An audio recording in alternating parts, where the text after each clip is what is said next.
Welcome back from Chicago. I'm here outside of the Holy Name Cathedral in downtown Chicago. This is the seat of the Archdiocese of Chicago and really the mother church of Chicago Catholics, if you will, the now historic home of the world's new pope.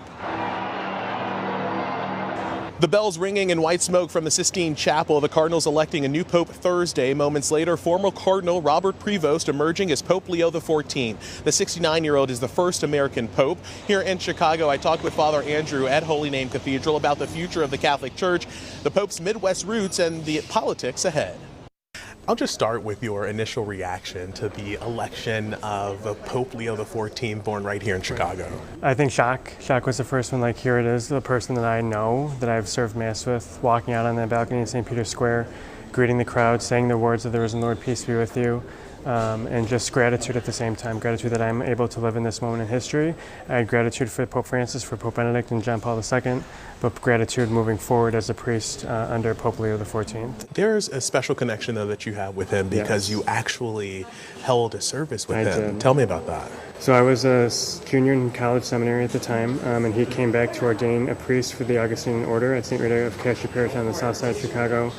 And I was the MC for that, so I would tell him what to do and where to go. And it's just kind of unique that I was, So did I think he'd be the Pope then? Probably not. But when he went to the Vatican in 2023, when he was made a cardinal,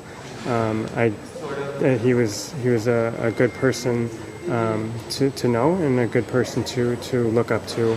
I thought it was interesting. Italian media have reported that he's the least American of the Cardinals, but he is born right here in Chicago. What do you think that Midwestern roots of who he is? How is that going to play into how he leads the church and some of the issues that he weighs into? I think just the down to earth. I mean, I think Midwesterners are very down to earth, very approachable. I think he'll just be someone who is there and who won't just assume things, but he'll listen, he'll think, he'll ponder, he'll converse with others for opinions, and then he'll make a decision for whatever's needed to be done. Is he going to be a political pope? How is he going to weigh into politics, do you think?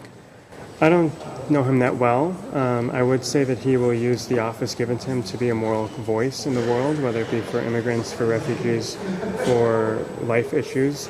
But I think ultimately his goal as the Pope is to build bridges between people and with us to God, and to be a positive voice in the world filled with so much chaos. The first American Pope in history at a time when America's place in the world is scrutinized by some, celebrated by others. How do you think that he will play a role in moving the Catholic Church forward in that way? Because he hasn't been here, he hasn't served here in a while, I think he's kind of just separated himself from the American politics. But I think he will bring people together of saying, we have to work together as global nations and find a common ground to come to an agreement on whatever issue is being discussed. Parishioners from across Wisconsin reacting as well, both about the future and the role of politics in the church.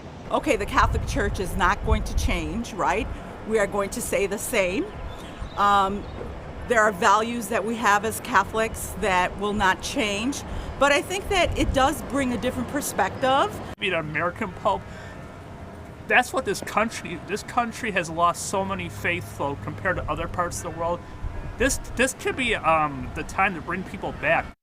Widespread praise for the new pope from Wisconsin's delegation to President Donald Trump and former Presidents Bush, Clinton, Obama, and Biden. Coming up, day in court. Milwaukee County Judge Hannah Dugan set to appear in federal court this week as more than 150 former state and federal judges are blasting her arrest. Former U.S. District Judge Nancy Gertner is standing by with us next.